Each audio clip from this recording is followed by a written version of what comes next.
Pour échapper à la fournaise de la ville, à 20 km au nord-ouest de Pékin, le troisième empereur des Qing décide, vers 1730, la construction d'un gigantesque jardin d'été qui sera achevé par son successeur.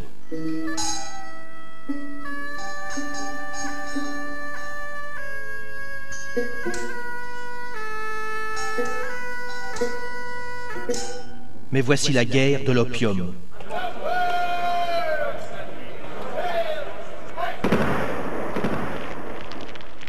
En 1860, le palais est incendié par les Anglais. La cour est privée de résidence estivale. C'est un sale coup pour la douairière qui règne alors. En 1888, pour ses 60 ans, l'extravagante impératrice envisage un nouveau pied-à-terre. Elle sacrifie les fonds destinés à sa flotte, soulève la haine de son peuple et essuie une cuisante défaite face aux Japonais.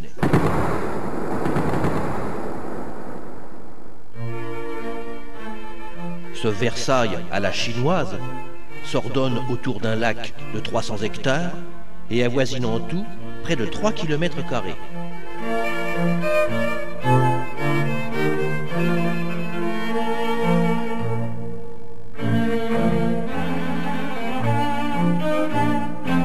Cette galerie couverte, richement décorée, mesure plus de 700 mètres.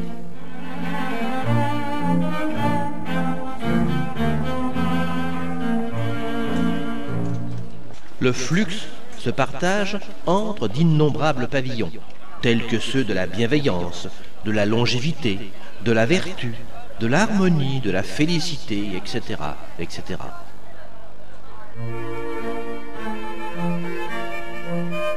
Comme tant d'autres, le lac est artificiel. Il n'excède pas 2 mètres de profondeur. Ce vaste trompe-l'œil ne s'arrête pas là.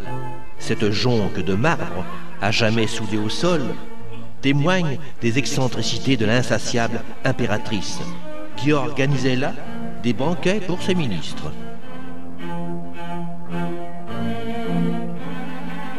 Ces quelques aperçus édifiants pourvoient au tourisme. Y a-t-il aussi là de quoi éduquer la jeunesse ?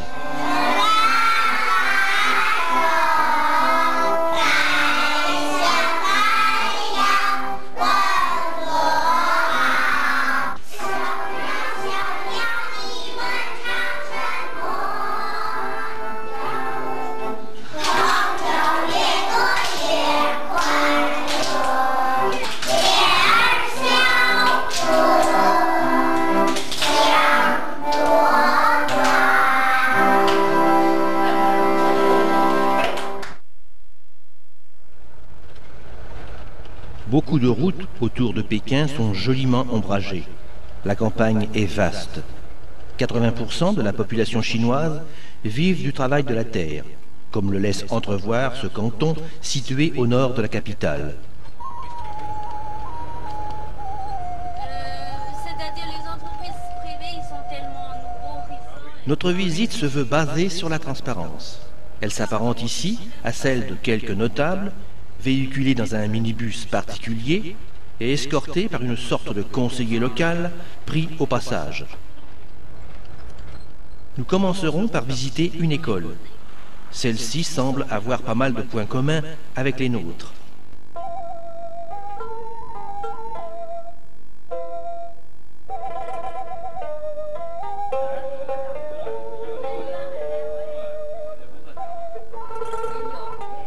Depuis 1989, 9 années d'enseignement sont obligatoires pour chaque Chinois.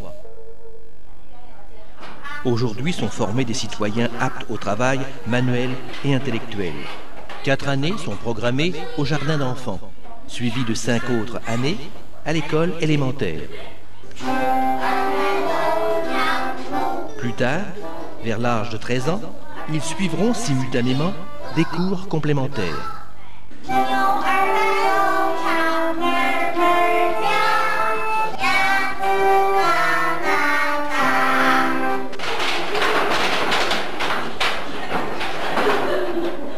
Un slogan proclame qu'il faut être rouge et expert dans son travail.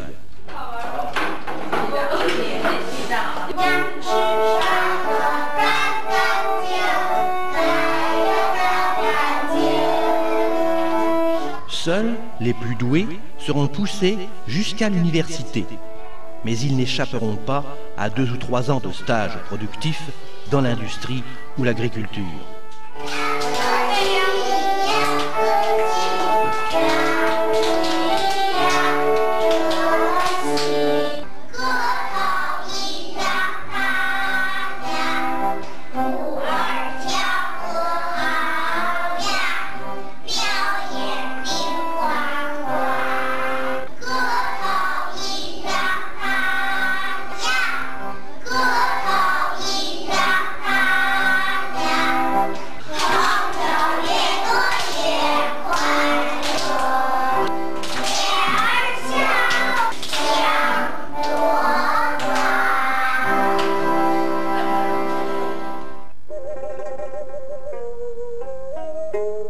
À l'autre bout de la vie sont entassés des vieillards.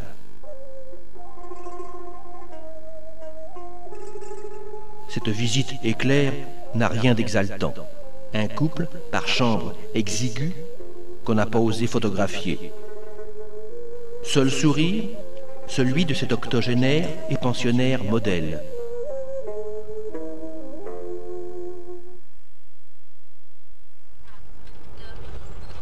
Jouant franc jeu, l'organisation nous balade toujours dans la campagne.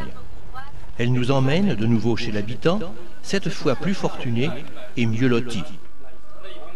Nous sommes chez un polyvalent, à la fois paysan et artiste, selon l'éducation ambivalente observée à l'école. Cette demeure est celle d'un intellectuel qui mène par ailleurs une petite exploitation agricole.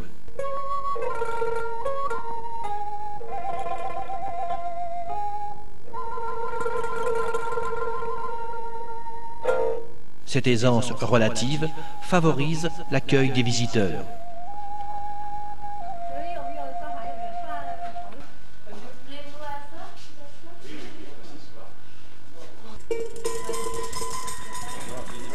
Le maniement des baguettes n'est pas facile. On s'amuse d'un rien, à défaut d'une conversation aisée. Il faut traduire sans cesse.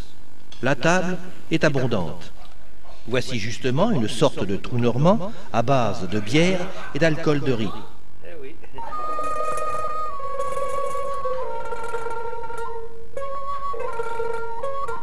Le thé est bienvenu après l'anguille sautée aux pousses de bambou, le canard fumé aux épices, le porc sucré, les nouilles au sésame, etc., etc.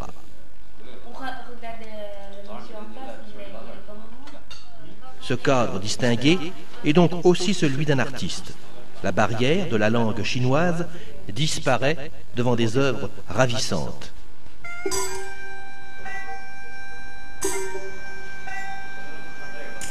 Il est clair que notre hôte se distingue davantage avec les lavis à l'encre de Chine que dans la culture du blé, du riz ou du maïs.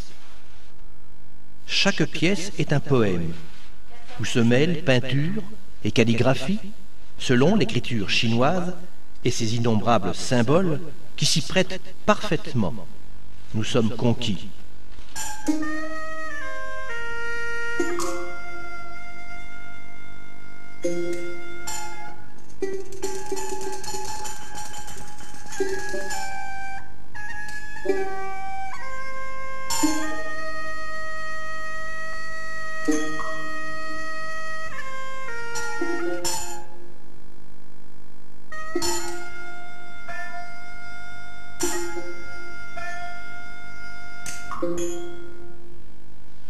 La bienséance suppose quelques achats.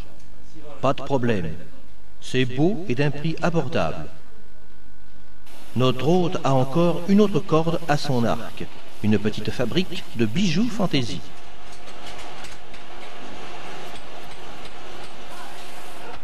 Achètera, n'achètera pas. Allez, encore un petit effort. La visite est à droite. Elle rehausse d'autant l'idée qu'on peut se faire de la révolution culturelle. Et eux, quelle idée se font-ils de nous? Au-delà d'un tourisme avisé, le courant est tout de même passé. Cette étape restera l'une des plus chaleureuses du voyage.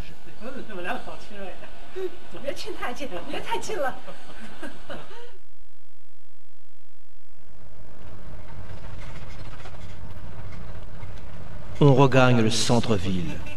Rappelons-nous que Pékin s'étend sur 4000 km². On roule donc beaucoup. Les 10 millions d'habitants se partagent principalement entre trois grandes religions: confucianisme, taoïsme et bouddhisme. Rien à voir avec cette église, catholique, celle-là, qui constitue une exception.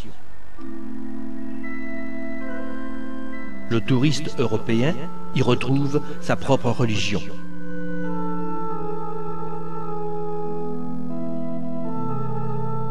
Des missionnaires ont réussi à introduire le Christ en Chine. Il faut croire que la révolution culturelle a su s'en accommoder.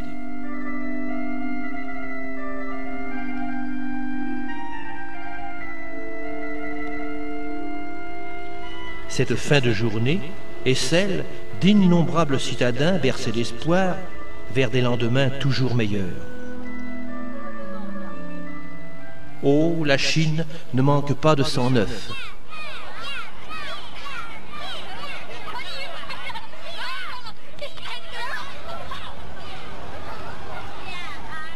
Comme toutes les métropoles du monde, Pékin tricote quotidiennement des mini-drames à l'infini. Le flegme asiatique est une réalité permanente. Ma caméra stylo s'y frotte à loisir.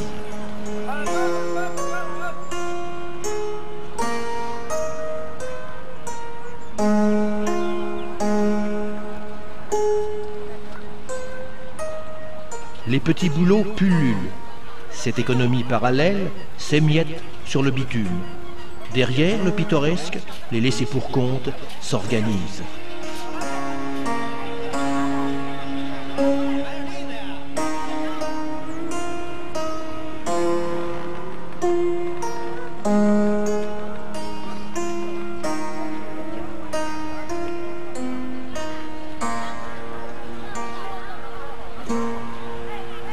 Notre séjour tire sur sa fin. Liu, guide attentionné, s'est montrée attachante.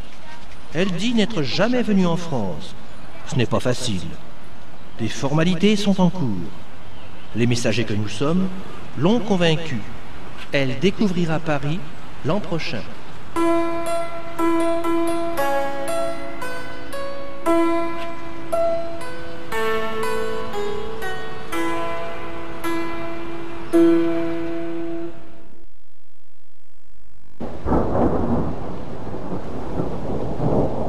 Le monde a plusieurs berceaux, notamment la Chine, qu'on nomme justement l'Empire du Milieu. C'est si grand qu'on s'y sent tout petit. Pensez donc, 1,2 milliard d'individus.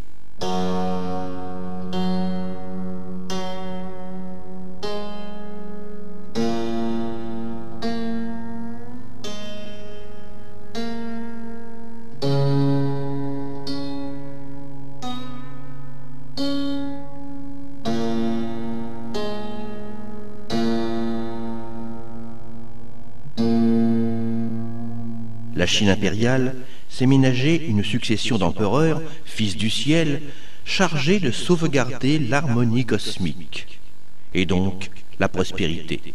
La révolution culturelle a chamboulé tout cela.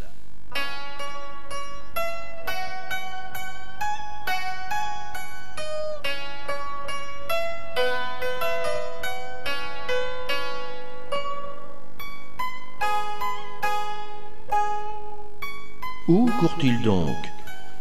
Près de la moitié des Chinois n'atteint pas l'âge de 18 ans. Ce sont tous des enfants de Mao. Enfin, presque.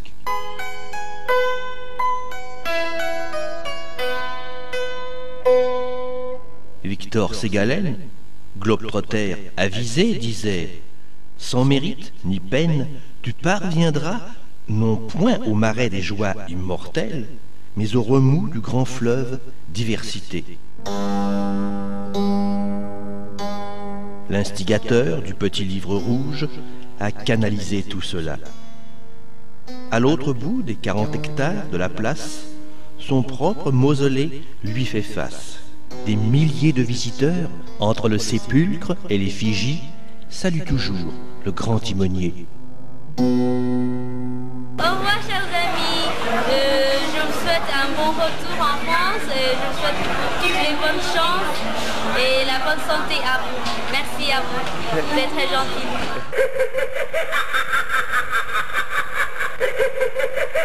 Tu peux rire, Poussa. L'écart est grand entre San Francisco et Pékin. Mes carnets de voyage sont loin d'être épuisés. Donc, à bientôt.